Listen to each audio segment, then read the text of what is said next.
You woke up to an alarm. You checked your phone before you checked the window.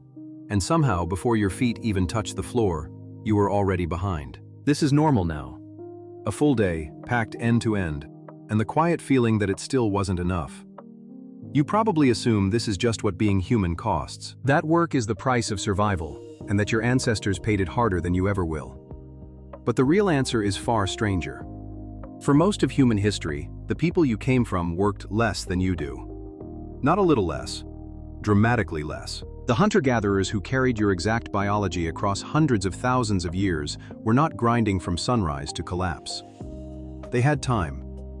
They had so much of it that anthropologists struggle to explain where it all went. So what did ancient humans actually do all day? Start with the number that broke the old story. In the 1960s, an anthropologist named Richard Borsche Lee went to live with the Juhoansi, a hunter-gatherer people of the Kalahari Desert. He did something simple. He counted. He tracked how many hours they spent finding food. The answer was about 15 hours a week. Sit with that. Roughly 2 hours a day to feed themselves in a desert with no agriculture, no stores, no machines. The rest of the time was theirs. Lee watched people rest in the shade. He watched them visit relatives. He watched them play games, tell stories, and sleep through the heat of the afternoon. This was not a tribe scraping by on the edge of death. This was a tribe with leisure. The anthropologist Marshall Salins gave this a name that sounded almost like a joke. He called hunter-gatherers the original affluent society. His point was sharp. We think of affluence as having a lot, but there are two roads to it. You can produce more, or you can want less. Ancient humans took the second road, and it worked. Their needs were few. Their wants were finite. And the land, even harsh land, gave back enough. Why does this feel impossible to believe? Because you have been taught a picture. A caveman, hunched and desperate, clawing at survival every waking second. A life that was, in the famous phrase, nasty, brutish, and short. That picture is old, and most of it is wrong. The truth is that the human body you are sitting in was tuned for a very different rhythm. Think about what gathering actually was. The bulk of the diet came from plants, nuts, roots, and small game collected by everyone. The mongongo nut alone fed the Juhoansi through seasons when other food vanished. Gathering was steady, social, and reliable. Often done by women whose labor formed the true backbone of survival. Hunting, the part we romanticize, was unpredictable. A hunter might return with nothing for days, so success was shared. Meat was distributed across the whole band, on purpose, so that no single family ever held all the power. Generosity was not a virtue here. It was a survival technology. Now ask yourself a question.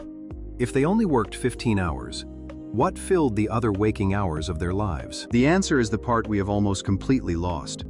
They filled it with each other. Anthropologist Frank Marlowe spent years with the Hadza of Tanzania, one of the last groups still living largely by foraging. He documented lives saturated with conversation, storytelling that stretched late into the night around fires. Debate, gossip, teaching, laughter. The campfire was not entertainment after the real work. The campfire was the work of being human. There is research suggesting that firelight itself changed us.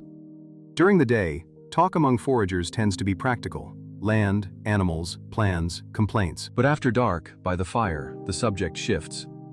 People tell stories of distant places, of spirits, of people who are not there. Night talk is where imagination lived, where culture was passed down. You do not have that fire. You have a screen. And the screen talks at you, not with you. This is the strange mirror. You have more food, more comfort, more safety, more information in your pocket than existed in their entire world. And yet the thing they had in abundance, unhurried time spent face to face, is the exact thing you feel starving for. Consider sleep too. Without electric light, ancient humans followed the sun. They woke when rested. You wake when commanded. And here is the part that should genuinely unsettle you. The shift did not happen because life got easier. It happened because life got harder. When humans invented farming, around 12,000 years ago, the workload exploded. Farming meant clearing, planting, weeding, harvesting, storing, defending. It tied people to one patch of ground. It demanded labor from dawn to dusk, season after season. Skeletons tell the story without lying. Early farmers were often shorter than the foragers who came before them, with worse teeth, more disease, more signs of stress. The anthropologist James Suzman, who spent decades with the Juhoansi, argues that agriculture did not free humanity from toil. It introduced toil on a scale our species had never known. So why did anyone do it? Farming let a piece of land feed more people. More people meant more power. The societies that farmed could grow armies, build walls, and overwhelm the ones that did not. Foraging may have given a better life to the individual, but farming won the war of numbers. And once it won, there was no going back. You are living downstream of that bargain. Every alarm clock, every deadline, every Sunday night dread is an echo of a trade your distant ancestors made. They gave up time for security. You inherited the security. You also inherited the loss of the time. This is why a vacation feels like remembering something. Why a long evening with friends, with no phones and nowhere to be, can feel more real than a month of ordinary days. Your body recognizes that rhythm. It is older than cities, older than money. It is the rhythm you were actually built for. None of this means you can walk into the desert and survive. Their knowledge of plants, animals, weather, and land was vast and hard-won, a library held entirely in memory. But it does mean the exhaustion you feel is not a personal failing. You are not lazy. You are not broken. You are a foraging animal running software written for 15-hour weeks, dropped into a world that demands 40, 50, 60, and then asks why you're tired. So what did ancient humans do all day? They worked a little, they rested a lot. They talked and ate together and slept under stars and knew almost everyone they would ever meet. They were poorer than you in things. They were richer than you in hours. Tomorrow you will wake to an alarm again. You will check your phone before the window. And before your feet touch the floor, you will feel behind. But now you know who you're really behind. Not your coworkers, not the clock. You're behind a version of yourself that lived 100,000 years ago. Sitting by a fire with absolutely nowhere to be.